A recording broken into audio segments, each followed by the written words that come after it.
সুপ্রিয় শিক্ষার্থীবৃন্দ, আজকে তোমাদের সামনে একটা আমরা এমসিকিউ নিয়ে এসেছি। এমসিকিউটা হচ্ছে এরকম: একটি সমকোণী ত্রিভুজের একটি কোণের মান 40 ডিগ্রি হলে অপর কোণের মান কত? তো যেহেতু তোমাদের সমকোণী ত্রিভুজ বলা আছে, তোমরা সমকোণী ত্রিভুজ মানে হচ্ছে যে ত্রিভুজের একটি কোণের মান 90 ডিগ্রি, সেই ধরনের ত্রিভুজকে বলা হয় সমকোণী ত্রিভুজ। তো এখানে আমরা কোণ বি কে 90 ডিগ্রি কোণ ধরে নিলাম। তো আমরা জানি তিনটা কোণ থাকে একটা ত্রিভুজের মধ্যে। তো একটা কোণ হচ্ছে এ কোণ, বি কোণ এবং সি কোণ। এ কোণের মান হচ্ছে আমাদের এক্স, বি কোণের মান হচ্ছে 90 এবং সি কোণের মান হচ্ছে 40 ডিগ্রি। এবং আমরা জানি ত্রিভুজের তিনটি কোণের সমষ্টি 180 ডিগ্রি। সুতরাং 90 degree plus 40 degree plus x is equal to 180 degree লিখতে পারি। তো x is equal to 180 minus 90 minus 40, তাহলে এক্স ইজ ইকুয়াল টু আসে 50 ডিগ্রি। তো এক্স এর মান যদি আমি 50 ডিগ্রি বসাই, তাহলে 50 এবং 40 যোগ করলে আমাদের আসে 90,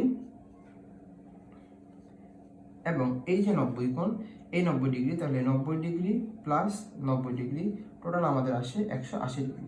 তো তোমাদের যদি এরকম পরীক্ষায় প্রশ্ন আসে যে একটি সমকোণী ত্রিভুজের একটি কোণের মান যদি 30 ডিগ্রি দেওয়া থাকে, তাহলে অপর কোণের মান কত হবে? 60 ডিগ্রি। যদি একটি সমকোণী ত্রিভুজের একটি কোণের মান 70 ডিগ্রি দেওয়া থাকে, তাহলে অপর কোণের মান কত হবে? 20 ডিগ্রি। তার মানে হচ্ছে যে কোণটার মান দেওয়া থাকবে 90 থেকে, সেই মানটা যদি তোমরা বিয়োগ করো, তাহলে যে মানটা পেয়ে যাবে সেটা হচ্ছে একটি সমকোণী ত্রিভুজের অপর কোণের মান।